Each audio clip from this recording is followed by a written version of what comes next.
তুমি নাকি বলেছো ডক্টর ঘোষের পার্টিতে তুমি যাবে না? এই মোর অসুবিধাটা আনছে।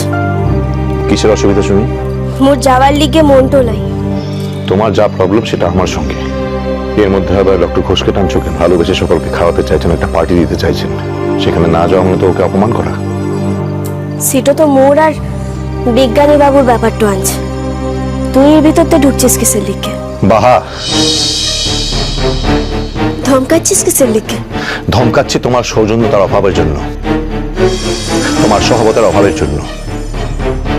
ডক্টর ঘোষ এত আগ্রহ করে একটা পার্টি দিচ্ছে, সেখানে যাওয়াটা একটা সৌজন্যতার ব্যাপার। আর কার জন্য পার্টি দিচ্ছে? মিঠাই আর প্রকাশের জন্য।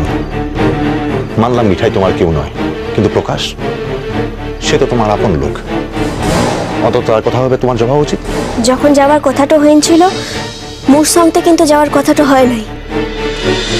ভিডিওটি সম্পূর্ণ বিনোদনের জন্য করেছি, কোনো ভুল ত্রুটি হলে ক্ষমা করবেন। আর ভিডিওটি ভালো লাগলে অবশ্যই লাইক, কমেন্ট, সাবস্ক্রাইব করে দেবেন। ধন্যবাদ।